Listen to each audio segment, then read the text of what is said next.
안녕하세요. 남고등입니다. 어릴 때는 자존감에 대해 생각해 본 적도 없었는데 커가면서 못난 저의 모습을 보며 자존감이 낮아졌습니다. 성격, 외모, 특징들 전부 마음에 들지 않습니다. 주위 영향도 큰 것 같고요. 그 누구도 저에게 긍정적인 말을 해주는 사람이 없었거든요. 그러다 보니 항상 누군가를 만나면 나를 추하다고 생각하겠지라는 생각이 전제되어 있고요.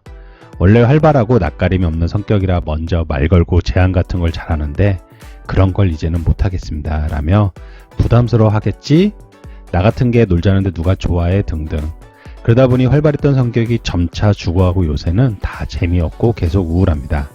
정신과는 계속 갈 겁니다. 하지만 그 전에 조언 같은 걸 들어보고 싶어서요. 정신과 같은 거 말고 인생 조언 같은 걸요. 위로보다 현실적인 조언이었으면 해요. 부탁드립니다. 긴 글 읽어주셔서 감사합니다. 네이버 지식인 2021년 7월 6일에 올라온 내용입니다. 먼저 자존감에 대해서 한번 이야기해 보도록 하겠습니다. 자존감이란 자신이 삶에서 마주하는 기본적인 도전에 맞서 대처할 능력이 있으며 행복을 누릴 만한 가치가 있는 사람이라고 생각하는 내적 경향입니다. 자존감에는 서로 밀접하게 연관된 두 요소가 있는데요. 하나는 삶의 도전에 직면했을 때 필요한 기본적인 자신감인 자기 효능감이 있습니다. 다른 하나는 자신이 행복을 누릴 만한 가치가 있는 사람이라고 느끼는 자기 존중이죠. 자존감은 불안감이나 불확실함 같은 부정적 감정 등을 마주했을 때 그 실상이 드러난다고 보시면 될 것 같습니다. 자존감이 높으면 부정적 감정을 받아들이고 다루고 극복하는 일이 해결 불가능하게 어려운 일로 느껴지지 않으므로 부정적 감정에 겁을 먹거나 압도당할 가능성이 적습니다.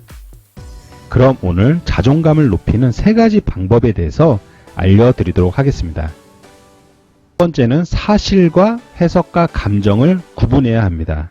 예를 들어 상대가 얼굴을 찡그리는 본 나는 상대가 나에게 화가 난 것이라고 해석을 하죠. 나는 상처를 받거나 방어적이 되거나 부당하다고 느끼게 되는 경우인데요. 실제로 본인의 해석은 정확할 수도 있고 틀릴 수도 있습니다. 또 내가 반응하여 느낀 감정은 적절할 수도 있고 부적절할 수도 있습니다. 어느 쪽이든 서로 분리된 별개의 과정이 얽혀 있는 것이죠. 만약 내가 이 점을 의식하지 못한다면 자기 감정을 현실의 목소리로 여기기 쉬우며 그로 인해 재앙에 빠질 수도 있습니다. 내가 지각한 것, 그것을 다시 내가 어떤 뜻으로 해석한 것, 그 해석에 대해 내가 느끼는 것은 서로 분리된 3가지 문제입니다. 이 셋을 만약에 구분하지 못하면 자존감은 계속 희생될 것이라고 생각합니다. 두 번째, 거울 속 나의 모습 받아들이기입니다. 전신 거울 앞에 서서 얼굴과 몸을 바라봅니다. 옷이나 화장이 아니라 자신에게 집중하는 것이죠. 만약 제대로 된 연습을 하고 싶다면 옷을 다 벗고 하는 편이 좋습니다. 본인의 모습을 보면서 보기 좋은 부분도 있을 것이고 보기 싫은 모습도 있을 것입니다. 그리고 자신에게 이렇게 말하면 됩니다. 내 단점이나 결점이 무엇이든 나는 나를 꺼리낌 없이 완전히 받아들일 거야. 스스로 말의 의미를 충분히 경험하도록 지속적으로 진행하자. 분명 이렇게 질문하는 사람도 있을 것입니다. 마음에 들지 않는데 받아들일 수 없어서 힘들 것 같은데요. 받아들임이 반드시 좋아하거나 바라는 것이 아닙니다. 받아들임은 변화나 개선을 상상하거나 바라는 것이 아닙니다. 받아들임은 거부하거나 회피하지 않고 사실을 사실로서 경험하는 것을 의미하는 것이죠. 거울 속의 얼굴과 몸이 내 얼굴과 몸이며 그것들로 있는 그대로 2주 동안 2분씩 연습을 한다면 자존감 향상을 느낄 수 있습니다. 자신의 실제 모습을 부정한다면 변화로 나아갈 수 없다는 사실 명심하시길 바랍니다. 세 번째, 마법의 주문 다 족밥이다. 마법의 주문 다 족밥이다는 장도연 씨가 한 영상이 있는데요. 스스로 위축되거나 힘들 때 주문을 외워보는 거라고 보시면 될 것 같습니다. 영상을 보면서 오늘 유튜브는 마무리하도록 하겠습니다. 감사합니다.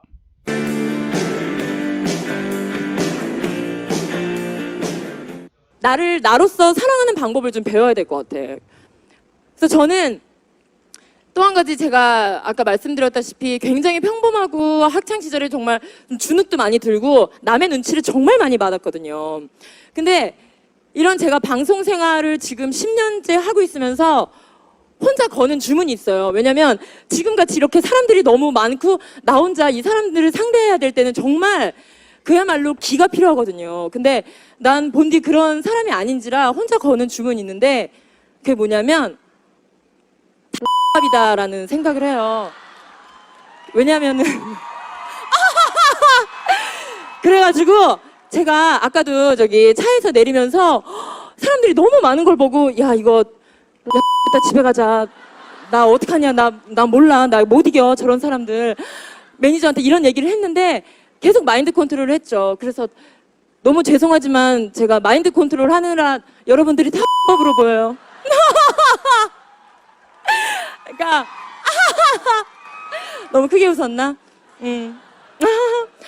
그래서 그러니까 너무 남의 시선을 신경 안 썼으면 좋겠어요.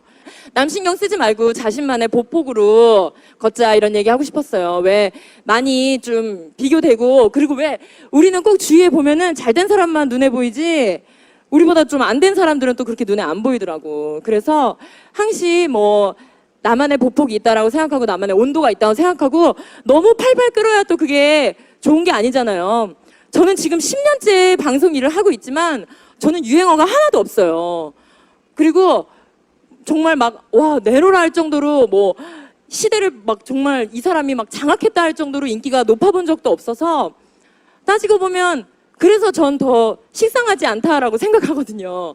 왜냐면 방송에 뜨문뜨문 나오니까 언제 보는 사람들은 다 신인인 줄 알 수도 있거든요. 그래서 이렇게 10년째 신인의 마음으로 이렇게 일을 하고 있습니다.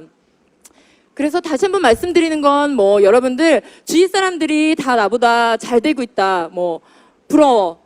나만 바보 같아. 나만 이러고 있나? 나만 멈춰져 있나? 나만 정체되고 있나라고 생각할 때 제가 거는 주문을 여러분들도 걸었으면 좋겠어요. 뭐라고요? 다 X이다.